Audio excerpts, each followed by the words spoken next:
Welcome to the All Things Nintendo podcast. I'm Brian Shea, and this is a weekly podcast to discuss all the biggest news and games from the world of Nintendo.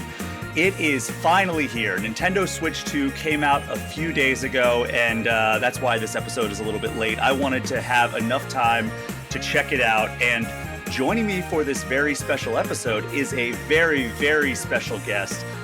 She is the co-host of the Kit Krysta podcast and a former employee at Nintendo. It is Krysta Yang. Krysta, how are you doing? I'm doing great. Thank you so much for having me on to talk about Nintendo Switch 2. You and I were just saying before we started recording that it has really been like the wildest, busiest couple of weeks like ever, maybe. Mm-hmm. So we're both recovering a little bit, but it's so exciting that this thing is finally out and we can finally have it in our hands and play and talk about it. So I'm glad to be here. Yes, it is. I was looking back at like the times you've been on this show, and I think the last time you were on this podcast was more than 2 years ago. Oh, no. So I think I had you and Kit on the show together when you were first, right after you left Nintendo. Right. And then I had you on solo to review the Mario movie. That's right. That was so fun. Wasn't that April of 2023? I think you're right. Yeah, that was gosh. Like a long time ago. Yes, the world has changed, obviously, and we now have a Switch 2 baby in the world. So our lives are different now. Yes. But it's a very good difference in this regard anyway. Yes, for sure. So I did come on your podcast after that, though, to talk about the Super Mario Brothers Wonder cover story that I did and like share Takashi Tezuka's stories, which, I love that. Still a delightful man every single time I think of any interaction I've ever had with him. The cutest ever. So, we've talked about it a little bit here already, but you worked at Nintendo for what, 13 years? Yes, over 13 years. I was at Nintendo on the comms, like the communications marketing team. Did a whole bunch of stuff there and then left in... Gosh, it's been 3 years. So 2022, is that right? Yes. Oh my gosh. And I know, right? And started independent content creation. And I also help out some indie devs with their marketing stuff. So yeah, it's been crazy. I can't believe it's been 3 years already, but it's been so much fun. And it's been great to experience this launch from like the other side, because I usually experience it in a much different way inside Nintendo. It's been so long since I've been able to experience a launch of a Nintendo hardware as just like a fan. And it's very fun. It's super, super fun, but very different as well. And, before we do talk a little bit more about that, one of the former eShop gems of the week that I've highlighted has been a project that you worked on, the Curse Crackers for Whom the Bell Toils. Yes. That's one of our indie devs that we worked with. That's a really great hidden gem game. If you love like Game Boy era platformers, you would love that game. So thank you for checking it out and playing it, because it's a really great one. Yeah, of course. And, it was a lot of fun. It was enough fun that I wanted to highlight it as our pick of the week that week. So yeah, I love it. That's comes awesome. Full circle here. It does. Very much. You haven't been on the podcast in 2 years, but your presence was felt through that. Aha. I'm always around, Brian. Yes. I'm always watching you. Oh, no. In a non-creepy way. So let's talk a little bit about when you were at Nintendo. You were there for, if my math is correct, you were there for the launches of the 3DS, the Wii U, and the Switch 1, correct? Did I miss any, aside from like the iterations? That's it. Yep. I started 1 year after the Wii came out. So the Wii... I know, let's age ourselves a lot right now. The Wii was my last console launch that I had experienced as somebody that was not working, inside the industry, inside Nintendo. I started in Nintendo in 2007. And yes, I went through hardware launches for 3DS, Wii U, and Switch 1. Some good, some not so great. But yes, they don't happen very often, as you know, because 13 years, only 3, right? So yeah, it is a wild kind of experience to have, experiencing a console launch again over 20 years later, outside the company. Yeah, I can't even imagine what it's like. So, let's get into that. What is it like inside, the walls of Nintendo during those lead-up months to a console launch? It is just like the most stressful, busy, crazy time ever, inside the company. It's very much like kind of like an all hands on deck kind of situation where just every single person within the company, and then of course as we got into a more like global way of working, it was every single person inside the company around the world. I was at Nintendo of America obviously, but now they're so global. They work, with all of their counterparts in Europe and Canada and Japan and so on and so forth. And you just feel like you're just doing that one thing for a long time. And it feels like a long, arduous trek, up this very difficult mountain trying to get this launch like out the door. And yeah, some of these launches had some major, issues, challenges, whatever you want to call it, come right off the bat.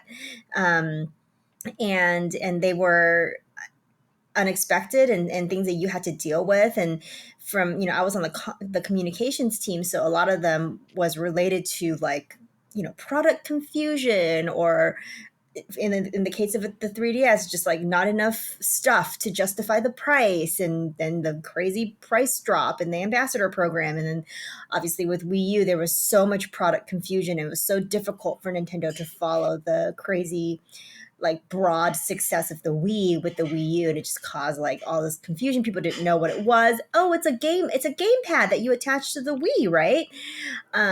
There's that famous Jimmy Fallon appearance when Reggie was on, and he was like, "Hey, we're gonna come back with the Wii U. Reggie Fils-Aimé is here. It's this new controller for the Wii." And then like they came back from commercial, and it's clear that like Reggie leaned in and was like, "It's actually a new console," because then Yeah. he had his facts straight when he came out of the break. Yes, exactly. That's exactly what happened, but in like the most broad way possible. Like everybody in the world thought it was just a controller for the Wii. But yes, hardware launches are far and in between for Nintendo. They're a big deal. They are a lot of work.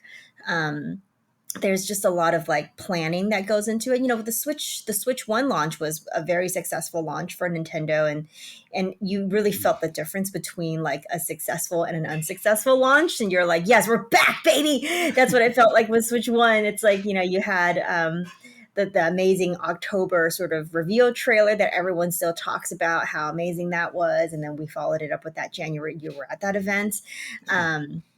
And all the hands-on stuff that we did. I think that is the template that Nintendo now uses for these hardware launches, because that's pretty much what happened for Switch 2. But yeah, it's just a lot of work. Honestly, it's not that fun to completely destroy someone's dream of like, I want to work at Nintendo and one day launch one of these things. Let me tell you, it's not fun. It's very tiring and exhausting, and it's so much more fun as a fan when you just get to like get your system and play it. Yeah, I mean, I was talking to you before we started recording here of like, yesterday, which, we're recording this on a Sunday, so apologies to everybody who expected a show on Friday. Like I said, I wanted to give people, yourself and Krysta and me, a chance to play this thing before we talked about it in depth. Right. But like yesterday, I had just gotten back from a trip on Friday, and then yesterday I worked 14 hours to finish a project that resulted from that trip.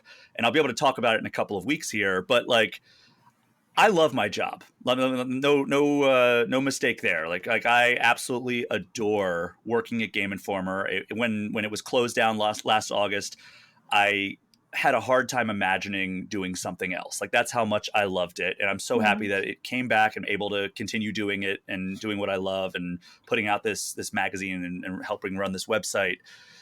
But it is a lot of work. And I feel like, probably you got that too when you're like, oh yeah, I work at Nintendo. They're like, oh my God, that's so much fun. You just get to play video games all day.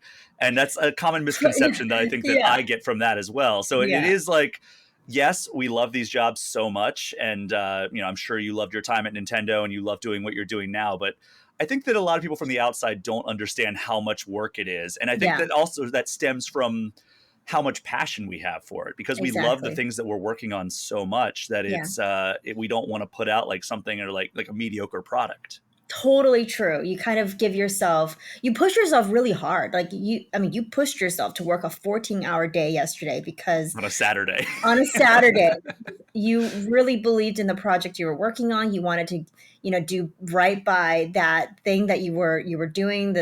You're trying to do your best work. So you would never say like, I'm too tired, I'm just going to phone it in. Like, because you have so much passion for video games, like that just is not an option. And that's exactly what happened at Nintendo. It was so hard to, like, you were exhausted, but you couldn't stop yourself. Like, sometimes I would tell myself, I'd be like, I don't care.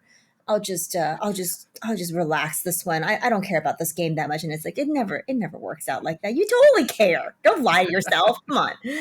So yeah, it's totally that, it's a very different for me now, because with independent content creation, you have total control over what you're doing. So that part of it has been really, really cool, to not only to have the opportunity to just experience this thing, truly get surprised and get mad and get delighted and get mad again, and just go through the whole gamut of emotions that everybody was going through too, and have a community that you can have around you to experience it together, and then being able to share that in the form of content with with our audience has been so fun. And that's equally the amount of, someone asked me, they were like, is this more work than it was at Nintendo launching something? And I was like, it's actually the same amount of work, honestly.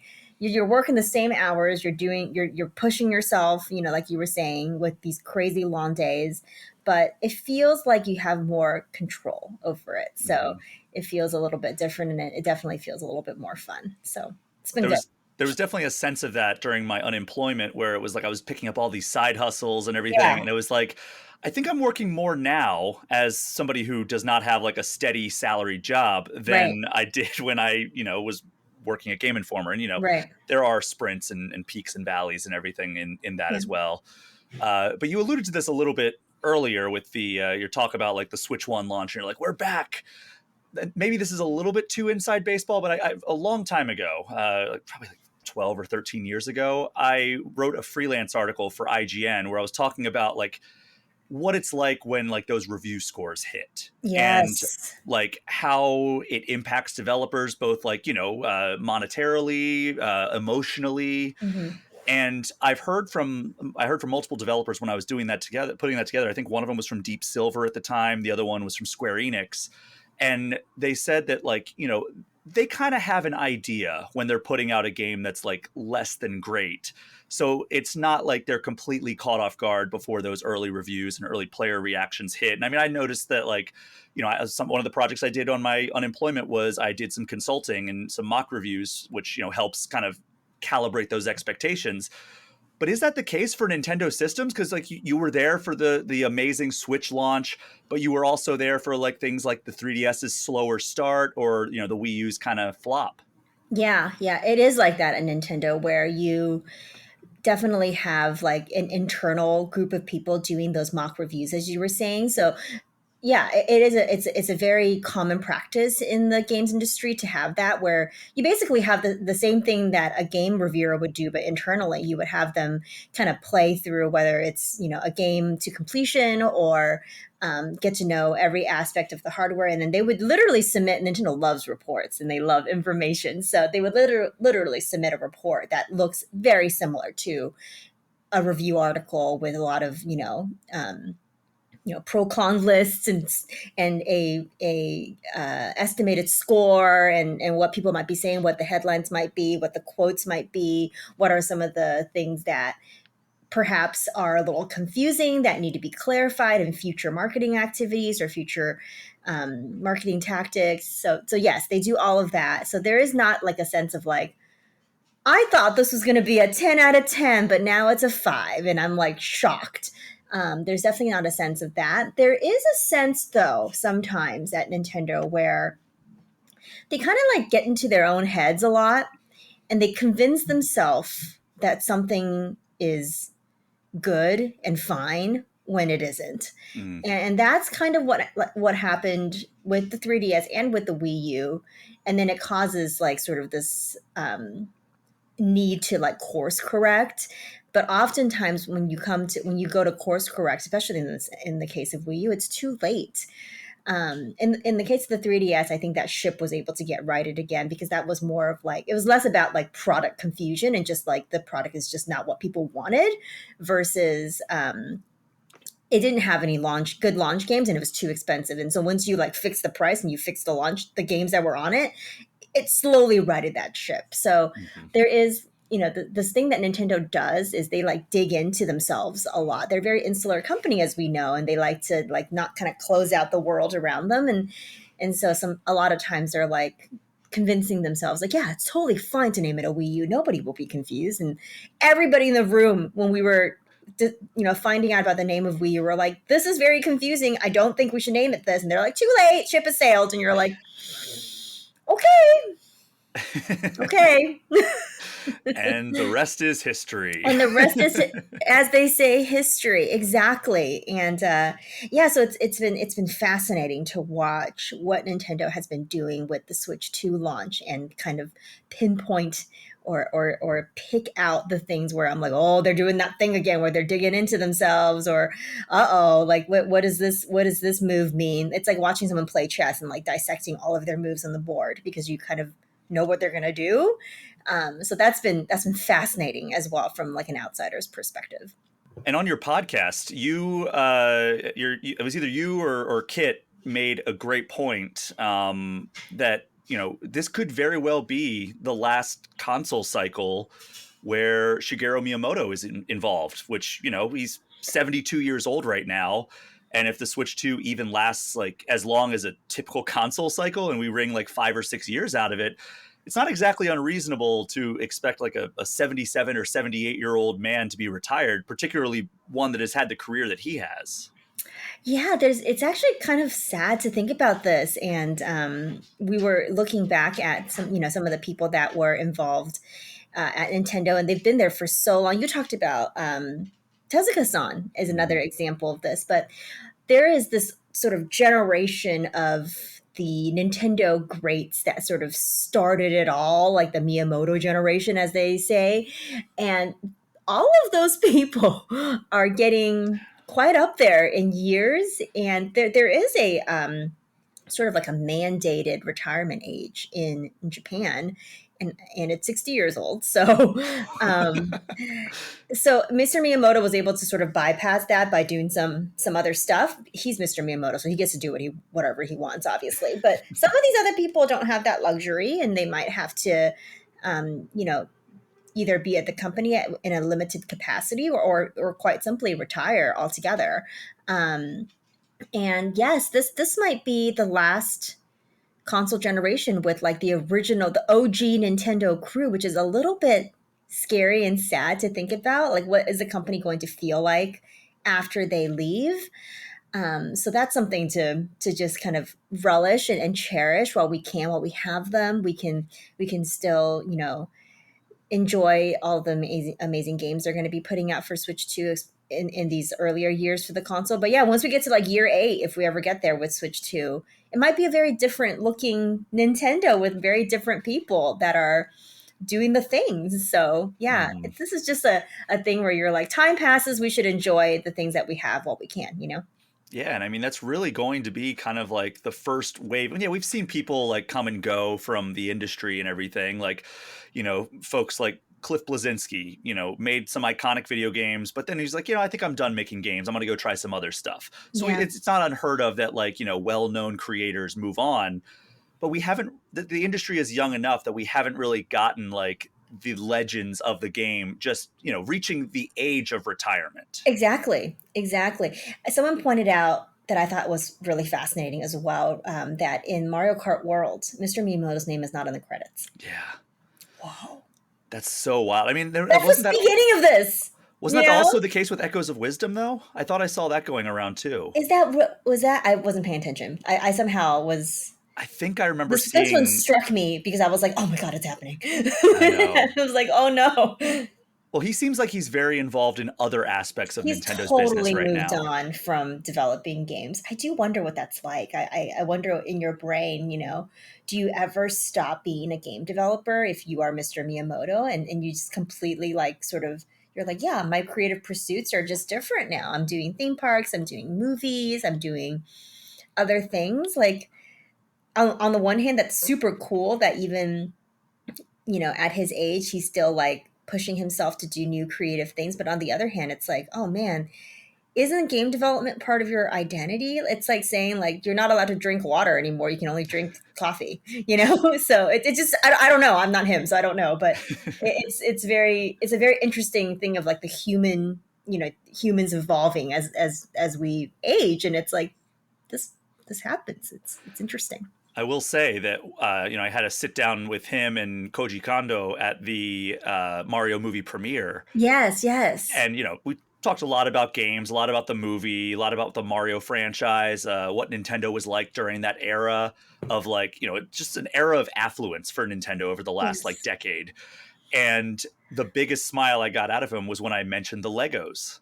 yeah, Like yes, he's like all about those side things, and like you see him in all of like the videos of like, hey, we're gonna announce the Mario movie cast, hey, we're gonna give a yep. tour of Super Nintendo World. Like he seems like he's having a blast with Oh, this side oh, stuff. 100% is in his bag right now with that entertainment stuff. And I mean, it started out as sort of like a side thing because it hadn't fully bloomed into the vision that it is, where Nintendo is truly now this like entertainment company versus just being a video game maker.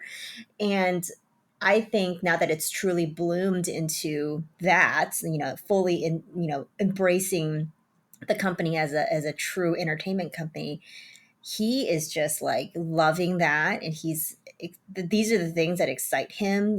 I think for sure he's very inspired by some of the new things that he's doing. Yeah, I saw him at the Epic Universe opening, photos of him, and he looked so happy and so just delighted by the whole Donkey Kong World stuff. So I'm just glad, that he's feeling like he's still able to push himself creatively and find these new, areas of passion. And yeah, it's true. It's like Nintendo as a company, because of this shift into the entertainment space, is changing too. So now we got, the old guard potentially retiring in a few years. We got Nintendo's just general company strategy shifting into this entertainment, really into this entertainment company versus just focusing on making games.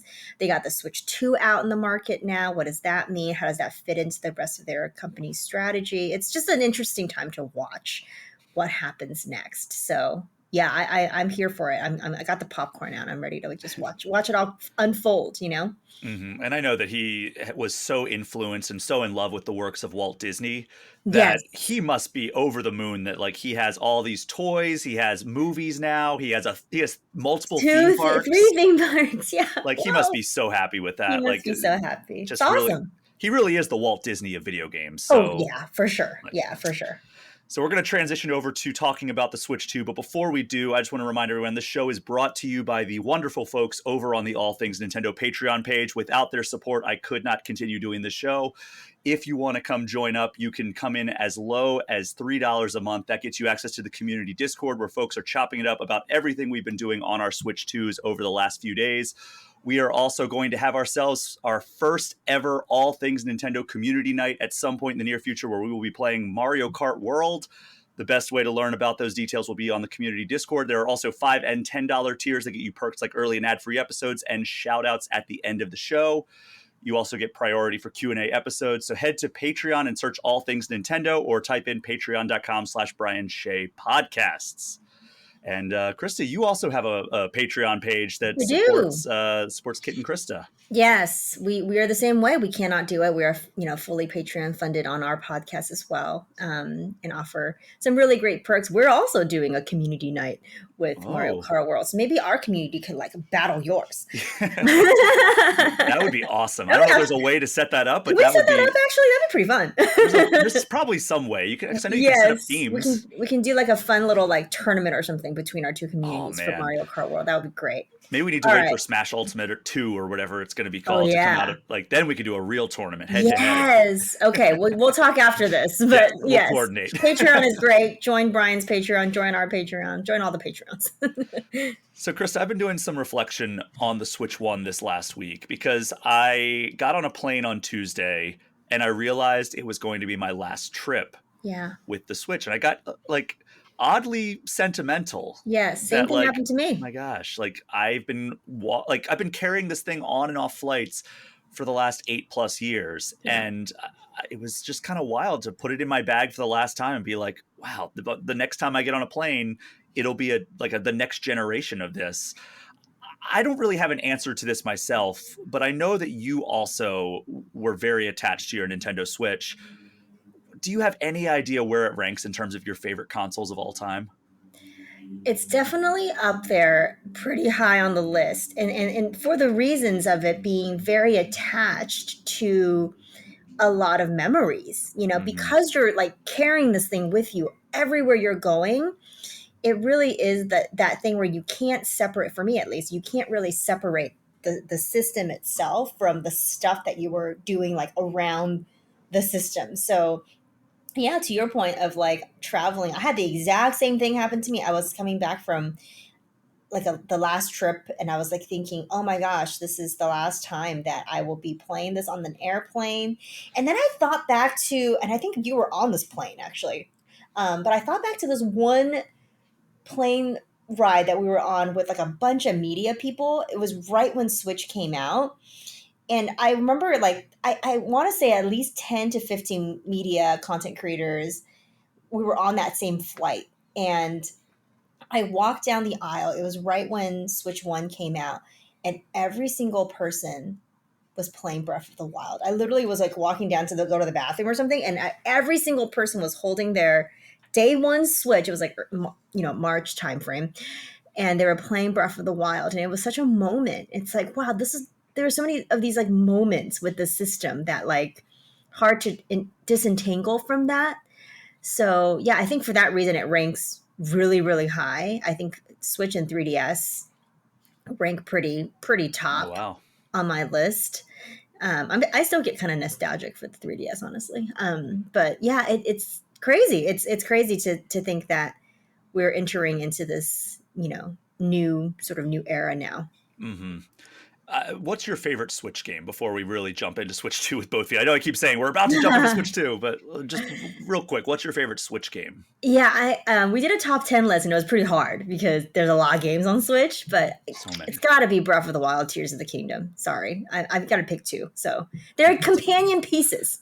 It's They like are. it's like a book series. You can't have one without the other. It's So like when people get upset at me that I like do like Sonic 3 and Knuckles. It's like, yeah, they're two different cartridges, but it's one seamless it's one experience. seamless experience. Mass Effect trilogy is kind of the same way. Exactly. It's like they made two of them because they're supposed to be connected. So, Yes.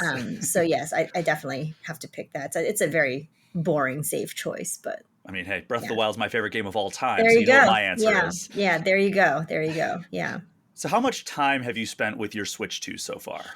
So I got mine day of launch, morning of launch. And yeah, I've been spending as much time as possible. My current goal right now is just to like play at least dabble through all of the launch games, and there are quite a lot from third parties and some that I'm pretty familiar with and some that I'm not as familiar with. So I'm doing kind of like the jumping around different games and kind of dabbling through all of the launch titles. And then in the mix of that, always playing a bit of Mario Kart World as well, and just like trying to dig into that game and see if I discover anything that hasn't, been revealed or hasn't been on people's radar. So that's kind of what I've been doing. I would say like the games that I am mostly playing is Mario Kart World. I've been playing Kanitsugami, which is Oh, a yeah. Capcom game that I played before on PS5, but I now have it on Switch 2. I've been playing that and just seeing how it runs. It's awesome. I was just right before we started. I just booted up Cyberpunk, and I was gonna Mm. get into Phantom Liberty because I didn't play that DLC yet. I played the base game, but not the DLC. And I remember that it took me to a very complicated and detailed character creation screen. So that's where I Yes. am now. But there's a ton of these like sort of third party games that launch day on Switch 2 that I've been checking out, and it's been great. It's been really fun. Yeah, I've been kind of doing the same thing where Mario Yeah. Kart World is kind of my anchor, right? Like Yes, exactly. it is the tent pole that holds up the entire thing. But Mhm. underneath that tent is a bunch of other things that I am dabbling with. Yeah, Yeah.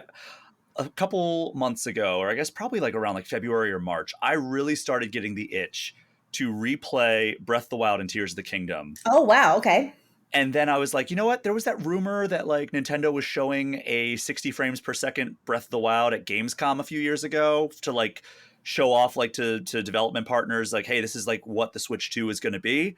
So I'm going to hold out and see if they're going to do upgrades for Breath of the Wild and Tears of the Kingdom. So I put it off, and then sure enough, in April they announced that's exactly what was going to happen. So Yes. I have been holding out for my replay of Breath of the Wild straight into Tears of the Kingdom because I have never played them back to back like that. Oh, that's cool. That's I've only fun. played it like, I've played through Breath of the Wild fully twice, I think, two and And a then half. you waited 7 years and played Tears of the Kingdom. Yes, and then Tears of the Kingdom, and now it's like maybe I just play the entire like kind of duology there, Oh, and so yeah. I've just been going around the Great Plateau, nothing super in depth, but man, does it look so much better. Yes, I did the same thing. I went and just checked it out. I don't think I'm gonna do. I mean, gosh, that's ambitious to replay both games. That's cool though. I think it'll be really fun for you to There's do so that. much other stuff happening though, so There's a it's lot like of other games coming out. So as people that work that have to do this for a job, we do have to play some games. yes. So yeah, I did the same thing you did and kind of just checked out the how it looked. My God, it is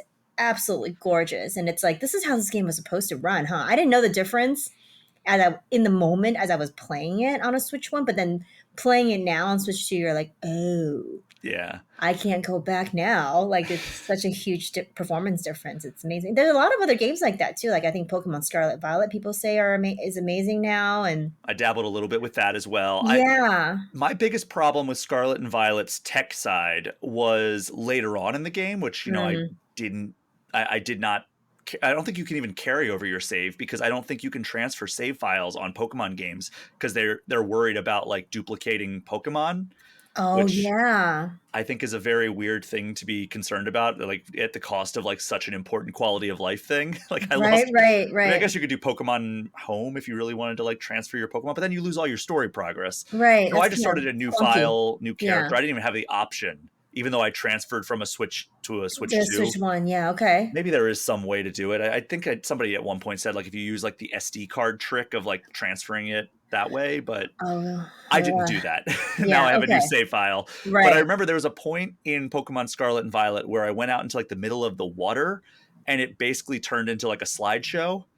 And I want to get to that point, but I think that's like 25 hours deep. And I I see. have not had the chance to do that. Yeah. Yeah. I think my time with Switch 2 has been much more limited than yours because my work has been like overflowing with Summer Game Fest stuff and then this other Yeah. project that I've been working on. Totally. But I have like, I played Scarlet and Violet, like the intro, and it does perform so much better. Even that opening cutscene where like it's soaring around the Paldea region, it's like, Hmm. oh wow, this is like night and day better. So I Yeah. do have high hopes for Pokemon Scarlet and Violet. I'll hopefully like have a chance to play a little bit more and give like more in-depth uh impressions in the Yeah. near future. Yeah.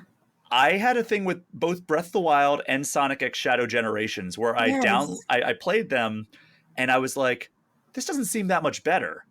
And then I realized, oh, I haven't downloaded the upgrade pack for Breath of the Wild. So I had to go to like the Nintendo Switch Online Plus expansion pack Yes. and then Yes. download the actual upgrade pack. And I was like, okay, now it's so much better. Right. Yes. Sonic X There's. Shadow Generations was a similar thing where it was like, man, this is the first disappointment that I've had because the frame rate is not great. And then I went into the options and it had quality mode set by default. So I swapped that over to performance mode. Now it feels almost as good as running it on my PS5. Okay. See, there's a lot of little nuancy things in there that I think it's good that everyone is like kind of discovering them and we're all share like kind of pooling the information because I've had weird stuff like that too. Like I had some weird like transfer issues with the virtual card thing where Oh it yeah. like didn't recognize my Switch 2 as my primary system when I Oh did a no. system transfer. And so when I was trying to play Mario Kart world, it was like, you need to link it to your Switch One. Thank goodness I was still at home and next to my Switch One, or else I wouldn't even let me play the game. So you have to like deregister your Switch One as your primary system in the settings, and Oh then my goodness. set your Switch to, and a lot of other people ran into this, and I was like, okay, I'm not stupid. I'm not the only one. So there's like a lot of these weird little things, like, and then the performance patches for sure. Like, it's not like it doesn't just automatically trigger if you just boot up the game on a Switch 2 if you have like an enhancement. Like some of the, and they handle it all differently. Like I was playing Fantasy Life and I downloaded that $2.52 Switch 2 upgrade. And then if you do that, it just reloads the same game on your system. But if you do it for Hogwarts Legacy, downloads a whole new game. So you're like, Oh my goodness. got delete, transfer the save, and then what? So yeah, there's no standardization to how all of this works now. So there's a lot of like kind of figuring it out. And that's a good point that you made about like, oh, I actually have to go and do this step before it knows it's running a Switch 2 version. So yes, do that before you judgment call like this is bad.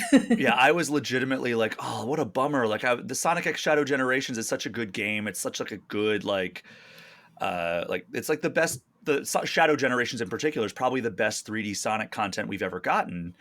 And I was like really excited to have that on the go. And then it was like, oh man, the frame rate's not great and all this other stuff. And I'm Mm. like, why would I ever need like image quality for a game that is as fast moving as this when I could have perfect frame rate? And Why is that not default? it's wild to me that it was not default, and I wish That's that it was, stupid. because I feel like so many people are going to miss out on the best experience because you have to actually go into the options and switch it over. Yeah, yes, exactly. That's why it's good to have someone needs to just pool this all into like some one place or something like that. All the little tips and tricks, because I think we're all learning. We're all learning this new thing right now. So Hmm. there's a little bit of a learning curve, because I'm running into the same. And some other people have different questions or different things that they run into that I'm like, oh, that's fascinating. I haven't seen that, but yeah, Hmm. good to know. I also was extremely impressed by Street Fighter 6. Oh yes, yes. Yeah. Um, I have heard so. Capcom gave us codes for Kunitsugami and Street Fighter 6. So I took Kunitsugami and Kit took Street Fighter 6. So I have to ask him how it's going. But I think he mentioned that it looks like it's like a slightly kind of slimmed down version of it, but it Hmm. looks amazing. So The frame rate is very, that's very stable from what good. I've seen so far. I've only played a few Nice. fights, but there is a little bit of like the lighting bloom that you Mm, don't get on like a PS5 or an Xbox okay. Series X. But outside of that, like I also have it on my Steam Deck, so I could do Yeah. like side by side handheld modes if I really wanted to. Right. But like it looks and runs very well, That's and I awesome. I feel like I have my Switch 2 right here. I feel like the little like the fake D-pad that they have with Uh like huh. the buttons, it Yes. is a little bit easier for a fighting game, because I remember like Ultra Street Fighter 2 The Final Challengers was like a launch title for Switch 1, and I got it like wanting an on the go Street Fighter 2, and then I was like, oh, this like kind of like 4-button D-pad thing doesn't really work super well with fighters. Yeah. But this, I feel like it's a little bit better, and Nice. I think the Joy Cons in general are substantially better. Oh, substantially better. I agree. I think it's so much nicer. Okay, that was actually a question I had, because you are a very differently sized person from me. I'm a much Yes, larger human small being than you hands. are. Yeah, so how Yes. do you feel about like the size and the weight? Yeah, I have mine too. So it does look huge, like when I'm holding it. So far, and I don't know if you know this about me, Brian, but I'm a mostly handheld Switch player. So I typically don't ever really dock this thing. I think I've docked my Switch like 3 times, Oh my where I gosh. would just dock it to look at it for like an hour. Like Tears of the Kingdom, I watched the intro and I played like 1 hour in dock mode, and then I immediately undocked it and went to go lay down in bed and play the rest of the game. So I'm like, people are like, ew, that's so, I can't believe you do that. But yeah, I just like playing in handheld. So it was important to me that like it wasn't super, super heavy and I can like hold onto it and reach the buttons. So far, it's been fine. It definitely is heavier than a Switch One, but I haven't had too many like issues where I'm like, oh, I'm getting like fatigued or something from holding it. And it's very slim as well. Oh yeah. So I like how that makes it easier for me to reach the buttons. So that's been really nice. And these magnets are pretty slick. I was like, I wow, was just about to bring that up. Like so nice. in putting it in the Joy-Con grip, the little like the thing that you put it in to make it feel like a normal like gamepad, Yeah. it feels so much better doing that than sliding Total. it in on the rails. The rails, they seem so antiquated now. I'm I like, why know. did, and like when you're holding it, like before with the rails, it would be like a little wobbly, or you feel like the Joy-Con is like slipping out of the rail. Now it Hmm. feels like rock solid if you're holding it, and you're like just like, going to town pressing some buttons, a Street Fighter or whatever. Like you don't feel Yeah. like the Joy-Con's gonna come like flying out of the rail, which is really nice. I definitely had that happen on Switch 1 a few times Me where I got too. too Yeah. into it and I was like, shunk. I'm like, oh no. Oh no. Yeah. In the You're middle like, of fighting a Hinox and I'm yeah, just, desync the controller. yeah, Yeah, exactly. exactly. Yeah, so far it's been really good. It's I really do like the new, I mean, just the bigger form factor. The screen looks great in that new size, and I'm not finding myself really missing the OLED screen. Are you missing your OLED screen I or actually never had an OLED. I've only you never seen had one? other Okay. people. Because here's what happened. All right. So I started this podcast in 2021 and it coincided with the launch of the OLED. And Okay. so the first episode was literally us talking about the OLED model. And I said on that, like, yeah, I really want one of these because, I travel a lot. Even though when I'm at home, I play it 99% of the time in docked mode. Okay, so you're opposite of me. Yes, I'm the Yes. exact opposite of you. But when I travel, I always bring my Switch with me. Right. And so I was like, oh, an OLED screen would be so much nicer. And I've seen like my coworkers and friends that have the OLED. It's like, oh my God, that's like night and day how Right. much better that It's is. amazing. Yeah. But there were all these rumors at the time of a Switch Pro.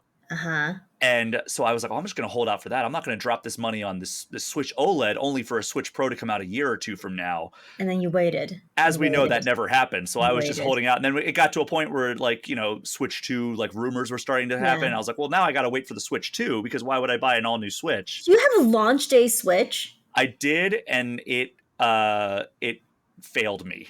Oh, okay. The battery started lasting about 25 minutes and the Oh. Joy-Con started drifting. And so I Oh. was fortunate enough, both with the Switch 1 and the Switch 2, that Nintendo had sent some models. That's actually, I made a big deal about the fact that I accidentally slept through the pre-orders of Switch 2. So people have been asking me, hey, are you getting a Switch 2? Are you getting a Switch 2? Because of the longest time, I did not have a pre-order. I Yeah. never got a pre-order. I was Uh-huh. lucky that Nintendo did Oh, send good. along 2 Switch 2 units to Game Oh, Informer, phew. and I was able to grab one of those since I was the only person who did not get a pre-order. Oh, wow. Yeah. I was gonna say it seems like the systems are out there though. People even without a pre-order can get one. So Hmm. it doesn't seem to be as like bad as other console launches where you just can't get it. If you didn't have a pre-order, you were just really out of luck. But Hmm. it just people were like, I'm walking into my Costco and I'm picking one up. It's not a big deal. So that's been kind of cool to see. Nintendo has really like met the demand maybe of the market of like people wanting to get one can get one. Um, but yeah, I feel like you know this definitely feels like one of those iterative kind of it's like the iPhone where it's like okay it's definitely the iPhone still but it's like a really nice premium faster bigger iPhone so And I think that is something that you're touching on right there, that it does feel like a much more premium product it than the feels Switch one. nice. Yeah, it does feel, I mean, for $500 it better so Yes, exactly. yeah but it does, I mean they really delivered it. The finish of it is really, it feels really premium. Has like sort of like a more non-plasticky feel to it. Yeah. I feel like that's really nice. Yeah, I was saying that the screen, I'm not missing the OLED. I did have an OLED. I'm not missing the OLED too much. The screen is still really nice. I know the Joy-Con, they never like someone already ripped the Joy-Con apart and they're like they don't have anything in here that could, you know, counteract the drifting and stuff like that. So we'll see over time how these controllers function. But so far they felt really they feel really solid to me and I feel like I haven't had really any issues with mine yet. Friday, so one day after the launch of the Switch 2, I get a text from a friend who was in the industry, and it just said, already broke a Joy-Con, LOL. And I asked for more Wow. details, and I did not receive more details. So I need to follow up on that because Oh I no. am trying to figure out how you could break these. Because if you didn't break your Switch 1 Joy-Cons, these feel a lot sturdier. Yeah, maybe they dropped it or something. Must have been. Or like maybe, like, what did you do? Submerge it in water? Like, what happened? Yeah, I drop my Switch all the time, and it was fine. I'm very klutzy. Yeah, that seems like it's very very durable though. Like I don't like, if you, even if you gave it to like a kid, I think it would be probably, don't give it to a kid. But if you did, like I think it would be probably fine. Like it doesn't feel like it's like gonna break or like you're gonna damage it in some way if you were a little rough with it. It doesn't seem like that. So I'm not going to try this, but I wonder how hard you would have to pull at the Joy-Cons to break the magnet seal. oh, it seems, I'm not gonna try it either, but it Yeah, please don't seems break your Switch 2. on your podcast so stable in there. Like there's no way the magnet, and even when you're putting it in, you kind of feel like the sucking Yeah. feeling. I don't even, that's not scientific, you know what I mean, like the pull of the magnet, like it, Yeah. even before you're all the way into the little groove, it does feel like it's like pulling it in, so it must be really strong. I have no idea how magnets work, but yeah, I think that's pretty cool that they got it to work. Mr. Koizumi told us on that Nintendo Minute episode, like so many years ago when Switch 1 came out, he's like, I really wanted to use magnets, but I couldn't at the time. Yeah, you surfaced that on your show, and I Yeah, was like, remember such a that? I cool was like, find. oh yeah. I was like, this sounds kind of familiar. Where have I heard this before? I'm like, wait, I asked him this. And he was like, talking about how that's what they wanted to do in the first place for Switch 1. They couldn't figure it out, so they did the rails. Now the technology is good enough so they can figure it out. So that's cool that they never let an idea like go away. They just kind of keep it in the back of their heads and bring it back up again when it's possible. So And that really is a great. trademark of Nintendo, right? Like Totally. Yeah. I mean, I think that Tezuka-san said that about Mario Wonder. Yes, totally. Yeah. Yeah, they love that. They must have like just like a jar or something. All right, A what are we virtual making this jar. time? I know, pull it out. Like, oh, Star Fox. Never mind. Let's pull another. oh man, Star Fox is coming back. Mr. Miyamoto won't let that one die. Come on now. I think that I want to say it. Who was it? I think it might have been Ben Reeves, former Game Informer editor. We had a sit down with Shigeru Miyamoto in the lead up to, I guess it was Mario Odyssey. I think this was after the Switch was out and Breath of the Wild was out. It was the E3 before Mario Odyssey. Okay. And he asked him what the most underrated Wii U game was. And I think he said Star Fox Zero. Yeah, he loved it. I mean, Muppets, the Muppets, Yeah, that's the right. Star Fox puppets, whatever we called it, Nuppets, Nintendo puppets. Muppets. Oh my The gosh, Muppets, ridiculous. But that was so fun. That was such a that fun was fun. presentation. Yeah, it was very fun. But he loves Star Fox as much as he loves Pikmin, and you know how much he loves Pikmin. Oh, So he adores Pikmin. You see Pikmin yeah. scattered all throughout Yep. Universal and Nintendo the World, stores. and yeah, the Mm-hmm. the Switch or the Nintendo World stores. Yeah, Mm-hmm. Because he loves them, yeah. his babies. So I think we will see Star Fox I hope so. sooner or later. I hope. Star Fox 64 is probably a top 60 game of all time for me. So good. So good. I would love to see them bring that back on a Switch 2 and reimagine that franchise and do it justice. Oh my gosh, how amazing would it look on a Switch 2? Right? God, Oh my it would be gosh. incredible. Yeah, Yes. it would be incredible. Yeah. As somebody who plays in handheld mode primarily, how have you found the battery life? Poor. Oh no. I've been doing a lot of testing, personal testing. I've had some major issues with this battery life. Yesterday, I kid you not, I'm not exaggerating. I watched this very carefully because I was like getting worried already. First of all, this thing gets really hot. Oh no. Like I can feel the back of this thing getting hot as I'm playing in handheld mode. I'm like, is that normal?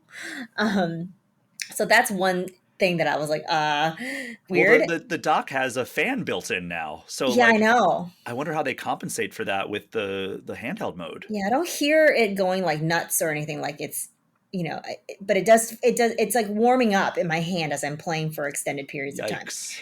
I played 1 hour of Mario Kart World and I played 1 hour of Kunitsugami, and the battery went from 87% to 11%. Oof. I've heard people say that like they get 2 hours out of Mario Kart World, and that's about it. Yep.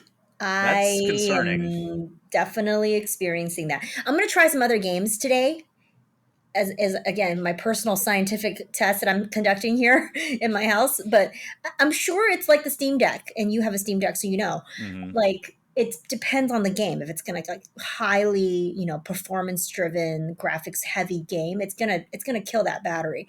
Um, I'm gonna try it with like Deltarune and some other games that are a little Less bit less demanding. graphically demanding and see what happens. I'll charge it up to, the full battery and I'll play and see how long it goes and do some comparisons. Because yeah, people that were saying that same thing about Mario Kart, I thought it was just me. I was like, something wrong with this thing? Or is it still updating stuff in the background because it's still so early? Like it's like day 2 or whatever for this hardware. It's still like doing some background stuff. Is that why?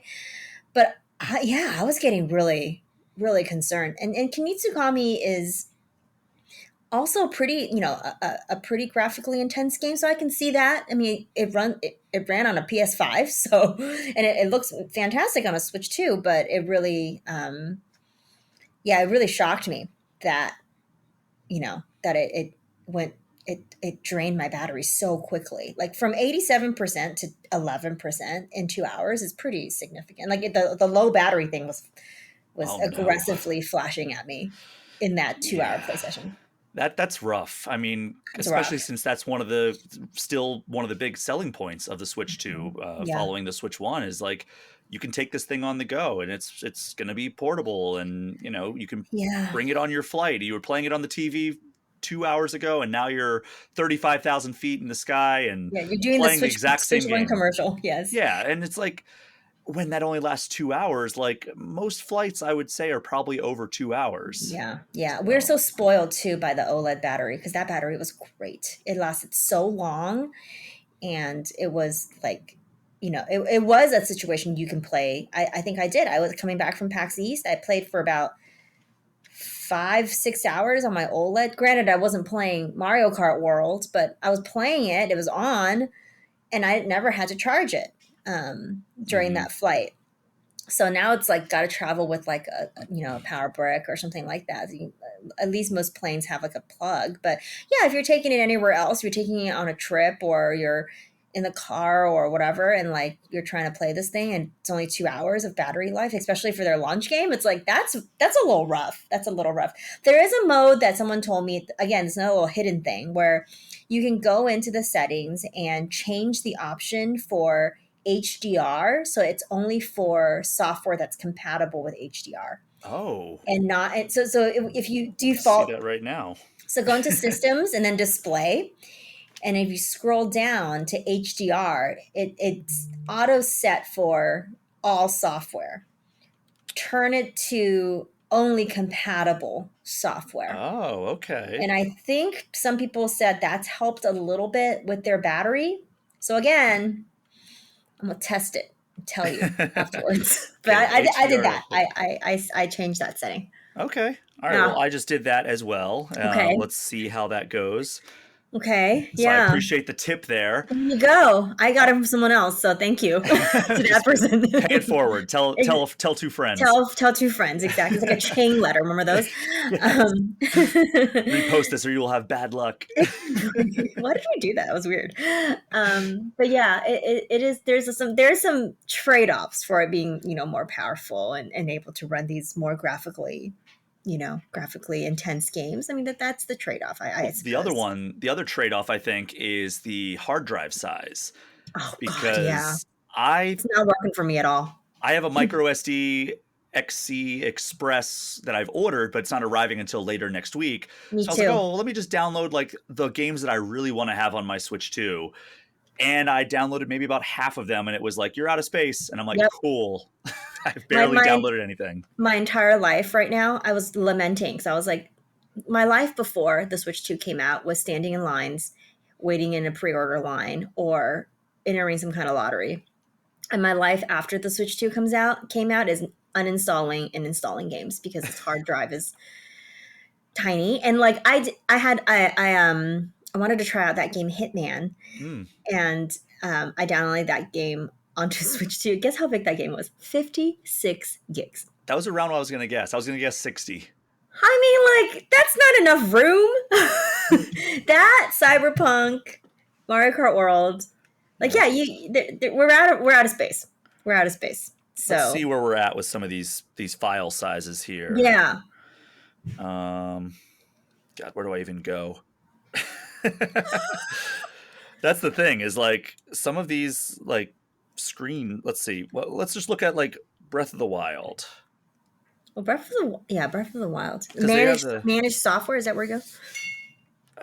You would think so. I know that there is a screen that's like, hey, you need to like delete software, but all Yeah. right, not a thing to do on a live podcast here. Yeah. I thought I could find the screen easily, but I remember like most of the games seem like they're 25 to 30 gigs, like the bigger games anyway. Like Yeah. I think Street Fighter 6 was like 27 gigs, which is a very high resolution game, but like, you know, they're preloaded stages. They're not like big open areas like Hitman or Cyberpunk.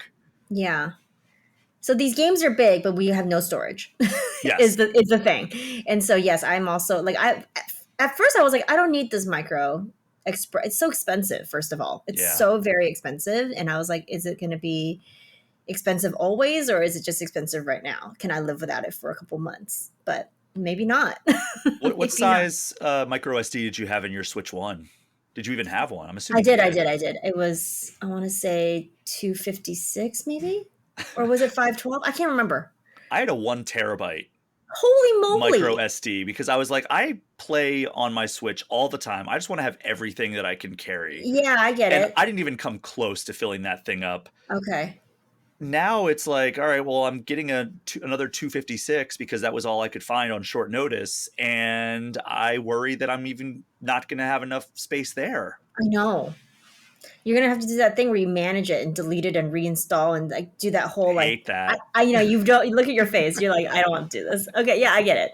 I totally get it. I was so bummed because I ordered it off Amazon and it hasn't even arrived yet. And then I found a 512 cheaper on Walmart. And someone listed that Wario 64. My God, follow that most account, valuable person to follow. Most valuable person, seriously, like literally doing the work of many of giving us this info. But yeah, I saw that they listed it for like $50 something. So it's not bad. It's actually a pretty good price because I think GameStop was selling theirs for like over $100, something like that. It's a lot. You just spent $500 on a system, so it's like money is adding up. In their defense, you also get a free staple into your screen if you go there. Oh, great. I've always wanted that. At the place that we picked up Kit's physical pre-order, the GameStop, the guy before us that was picking up his, they dropped a Switch on the floor. Oh, no. It was like bad, too. It wasn't like I kind of caught it on the way down. It was just like, bam. Oh, shoot. That's not what you want to see happen to your brand new console that devastating. has a built-in screen. Oh my gosh. So I wanted to mess around a bit with my my Switch 2. When I first got it, I wanted to mess around with the eShop because I think that was the thing that aged the worst and was horrible.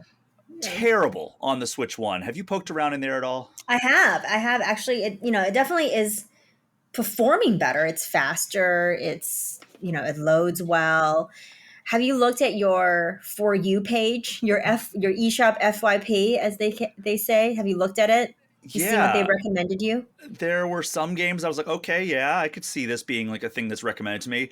And then the same stuff that was recommended to me on Switch 1, which was like these anime girl puzzles that keep popping up in like all of the home pages. Yeah. I thought they were gonna curb that a little bit. I know. It's so hard with the shovelware that's on there. It's like it's kind of, you inherited that, from the Switch 1 eShop. But at least for now, the performance is better. I wonder what's going to happen in time, because I think the Switch eShop was okay in the beginning, then it just got bogged down, with a bunch of stuff. So hopefully this one stays snappy, because at the very least I can scroll past the anime girls, whatever, and the AAA clocks. But I just needed to work. I just needed to function. I needed not to load for 2 minutes at a time. Like it's like impossible. You want to download a game, it's going to like load, the screen is loading, everything is loading. It's annoying. It is. And Yeah. this seems so much better. I was able to navigate to like the bestsellers page and be like, oh, is there anything that I need to pick up here? And, thankfully I already own most of the games on that list. So but yeah, I just wanted to see if you were having the same experience I was. Yes, yes, it's much better for sure. Yeah. Mhm. I think the takeaway from everything, the system, Mario Kart World is like it's just it's kind of similar, like it's familiar, but it is a lot more, like a lot improved. Mhm. So that's sort of like it's not like blow your mind as in like this is the craziest thing I've ever seen in my whole life. I've never seen this before on a gaming console or in a game, but it's like it feels super upgraded, but it feels like it still feels like a Switch and it still feels like Mario Kart. You know what I mean? Like It definitely that's does. sort of my just summary of launch of having this for like 2 days since it came out so far. Yeah, this does not feel. I mean, I'm going to do maybe a more in-depth discussion on Mario Kart World next week, or Yeah, I guess nice. later this week since this episode's coming out late. But I feel like it's not nearly as innovative as Breath of the Wild was as like the launch title of Switch 1. Yeah, But I mean, how truly innovative do you need a Mario Kart game to be when it's the first one in like 12 10 years. years? Yeah, Yeah, something like that. yeah, yeah. It's true. It's like what did you expect?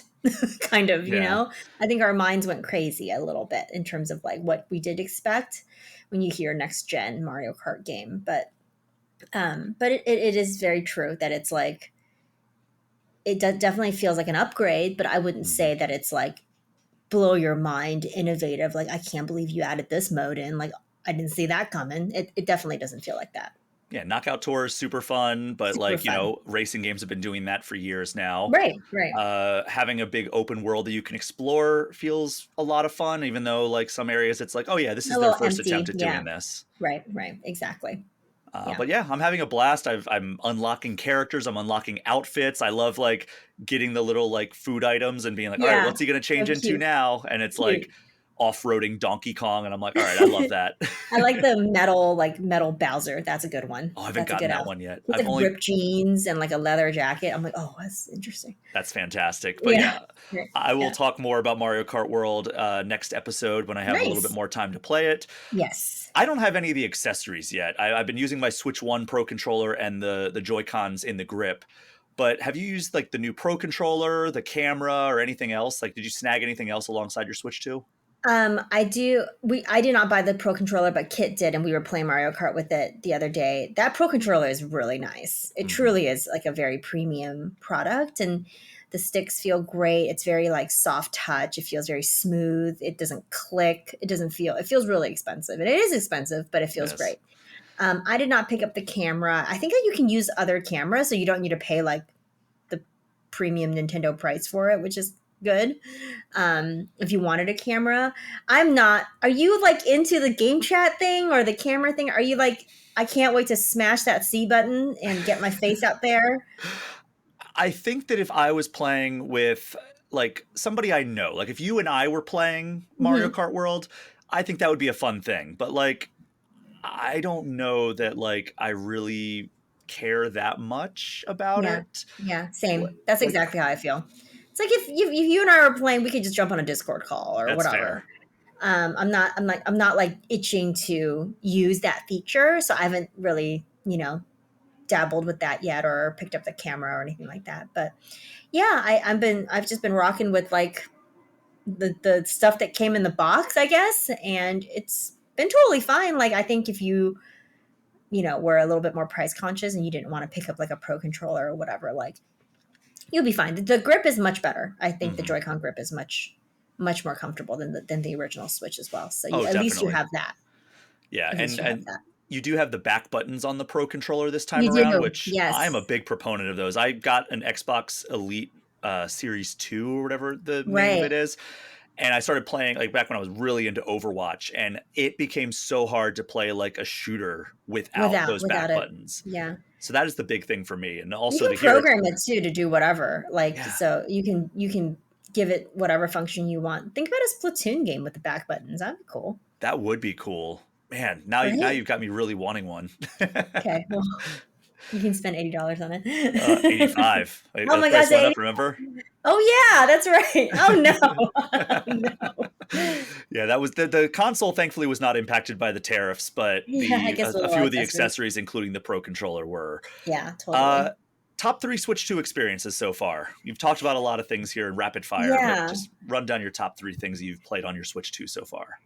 I think for sure it's like a lot of these third-party games that only were available on not a Switch platform or not a Nintendo platform before. It's really cool to see them come to a Nintendo platform. So the Cyberpunks and the Kinitsugamis and the Street Fighter 6 and all that stuff, like seeing it on a Switch 2 is like, wow, this is so cool. Like now more people can play these great games because we played them probably on a PS5, and you have a very Nintendo focused audience as well. And sometimes I like want to talk about these things, but for them, for the audience, it's like, oh, I don't own these other platforms and this other hardware, so I can't play these games that you're excited about. So now I'm like, oh, good, more people can play these really great games that I'm really excited about. So that's been awesome to see, and they all look so good. So I'm like, wow, this bodes well for the future of this thing.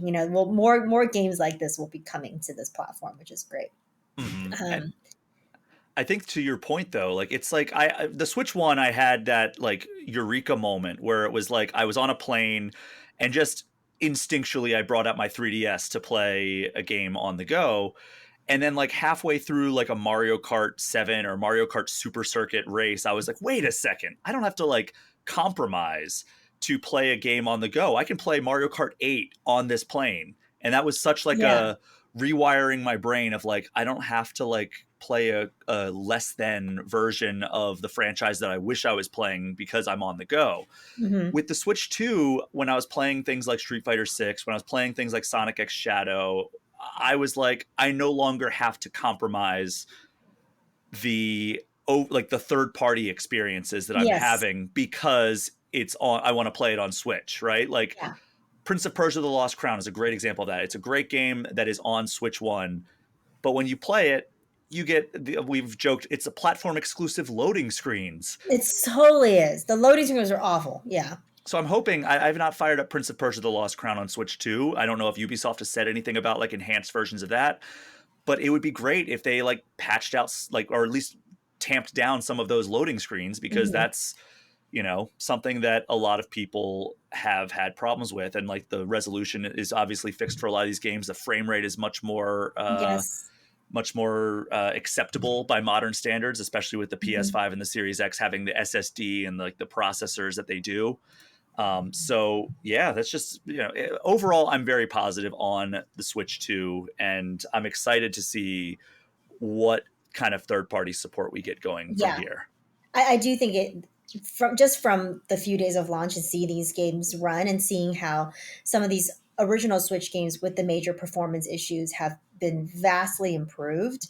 It really is very encouraging. It feels like, okay, we are now kind of on par with um, some of these games maybe coming day and date with other consoles because they have the power they need to do it. So that's really cool, And I think the more people that get to experience some of these games that haven't been able to um, in previous generations, the better. Like, where's Expedition 33? Bring Oh that to my Switch gosh. too, immediately. Baldur's Gate 3, Yes, especially with the mouse controls. We even talked about yes, mouse controls.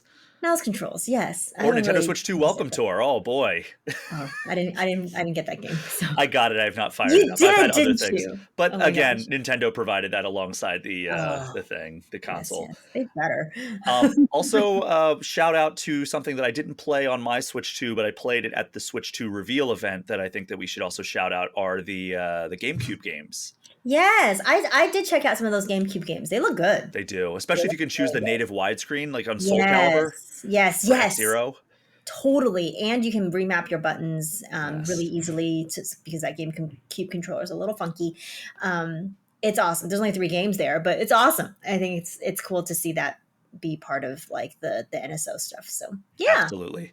And before we wrap up, I did ask the All Things Nintendo community for some of their thoughts on the Switch 2 in this early stage, and we aren't going to be able to get to all of them, unfortunately, but just wanted to read a few of them. So, Wham Bam Sam the Gaming Man over on Patreon says, it seems great so far. The magnetic Joy-Con system seems solid. It's pretty mad that it just sucks/clicks into place perfectly every time. The screen size is great. The picture is beautiful. The stand is even better than the OLED, which, yes, that's something we also didn't touch on. The stand is great. Yes. The sound is surprisingly good. Another thing that we didn't really touch on. The sound the sound sounds great. I'm happy so far. I can't wait for new games to play. I really like Mario Kart World. It's a lot of fun. It's a shake up the franchise needed, but I want to get stuck into some new games. Bring on Donkey Kong. Yes, that is yes, something that's I'm very next. excited for. That's next. Yes. Grant over on Patreon says mouse mode is surprisingly very cool and gets me excited to see what devs are going to do with access to mouse controls, I'm assuming. This also makes me want to play some point and click games and really makes me want to see how it feels to play Metroid Prime 4. From experience, Yes. Grant, I can tell you it feels fantastic playing it on Metroid Prime 4. Let's get to a couple of other here's. Three Sword Sama on Discord says, so I haven't used it out of the dock yet, but I love the new Joy-Cons. They're easy to use and fit comfortably in my hands. Mario Kart World is a huge improvement on Mario Kart 8, in my opinion. It's much more fun for my family and I. During races, I constantly find myself looking for rails and other paths to take just for fun. I'm also really looking forward to playing my Switch 1 games on it as well for a boost in performance. All around, very happy so far. Let's read one more. This comes from our dear friend Chaps My Ass over on Discord. I am so far loving the Switch 2. The big screen and handheld is a game changer, and it feels great. The disconnect of the magnets feels smooth and doesn't have a wobble that the Joy-Cons had on the Switch. Also, they nailed the transition of data and games between the old console to the new. Krysta may disagree. I was also able to send games I wanted to keep on the Switch back so my daughter can have it as her first console. Oh, that's sweet. Mario Kart World has been amazing so far. I love grinding on rails and open world play. I have not been abducted by aliens yet, though. Oh, I did that. Oh, you did? It's so cool. We know it doesn't exist. That was an inside joke from the previous episode.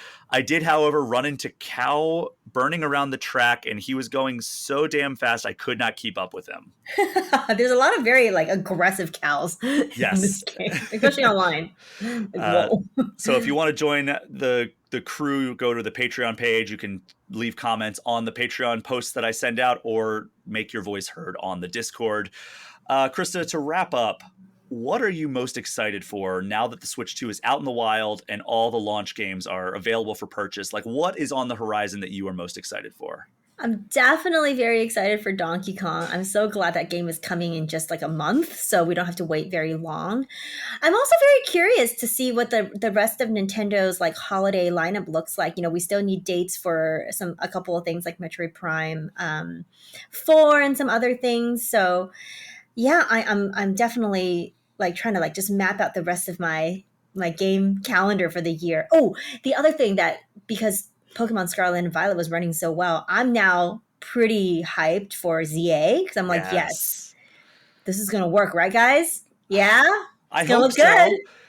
I hope so because now that I really want to replay Scarlet and Violet, which I've already said I want to replay Breath of the Wild and Tears of the Kingdom. So I'm really piling up the games I want to replay. I don't know if you're gonna be able to. Okay, good luck to you. Yeah, but I am convinced, as somebody who reviewed Pokemon Scarlet and Violet and got a lot of crap because I gave it an 8.25 out of 10. Oh, Brian. I am convinced that underneath all the technical issues is one of the best Pokemon games to ever exist. Okay. No one got to see it. Everyone gave up because of the technical issues. So hopefully they don't give up again, and there is something there. I think there's something there. And I'm excited about ZA. I think the Legend series is very innovative for Pokemon. It looks really fun. I know people were lamenting the graphics after that Pokemon Presents, but hopefully that means, it looks better on a Switch too. I don't know. I have hope. Hey, I mean, Legends Arceus was fantastic. That's maybe my favorite Pokemon game since Heart Gold, Soul Silver. Me too. And that's a high bar because Heart Gold, Soul Silver is, in my opinion, the best Pokemon game. Great game. So that is something that I'm very much looking forward to as well. I'm excited for Donkey Kong Bonanza just because it seems like that's the Mario Odyssey team, and Mario Odyssey is it? I have it on. I've heard from a few people who would be in the know that it very well might be. They haven't said. They never say. And it's frustrating. But it's very based on what I frustrating. played, like, I don't know if you got your hands on it. No, I have not. The UI looks like Mario Odyssey. Like when he gets one of like the banana gems, like it does like the same thing that like the moon thing. Like when he gets the moon. And yes, again, I'm not gonna say who, but somebody who would know was like, interesting. I said it feels like a Mario Odyssey team, and they were like, good guess. It actually is a really important thing to confirm, because that means the Mario Odyssey team is not working on the next 3D Mario game. And that also begs the question, who is working on the next 3D Mario game? There's got to be a 3D Mario game. Also, I have been saying over and over again that we are probably going to get, now that Switch 2 is out, there's probably going to be a Nintendo Direct quite soon. Are you with me on that? Yes, I am. You think it's going to be like the late June timeframe like we've gotten with most like SGF style presentations? Okay. I think it's going to be mid to late June. Yes. Okay. Awesome. They gotta announce these dates. Dragon Drive. Yeah. Kirby. That's a summer game. I bet that's going to be a shadow drop, right? This Dragon Drive. No, I think that's going to be August. You think so? Okay. August, yeah. And then we got Metroid. We got Kirby, Air Riders. There's a lot that we don't know. They should really spell it with a Z. Riders. Just give a little bit extra edge to Kirby. Yeah, a little edge, yeah.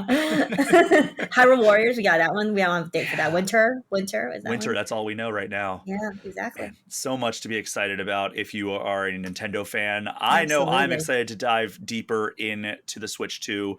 And if you are listening to this episode and wondering why we're not talking about Summer Game Fest stuff, we're not talking about all the news that has been coming out, I wanted to devote this entire episode to the Switch 2. And so we'll be talking about all the Summer Game Fest news next week, as well as some of the games I got my hands on ahead of time. Even though I didn't go to Summer Game Fest, the fine folks over at Sega, as well as a couple of other developers, had me out to get my hands on some of the games that were shown off at Summer Game Fest ahead of time. So I will be talking about my impressions over at next week's episode.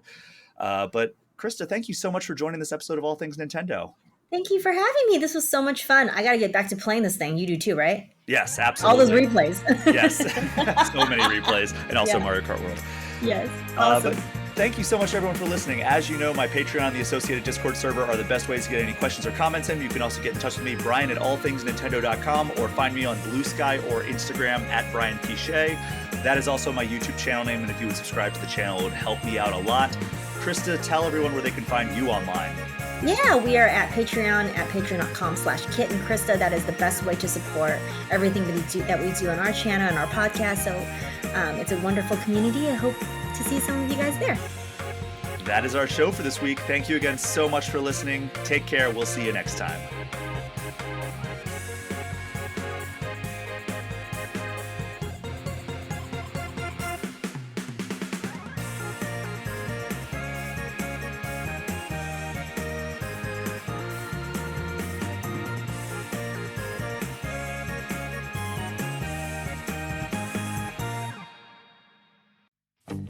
Before we wrap up this episode of All Things Nintendo, I just want to give a special shout out to the $10 patrons of the show.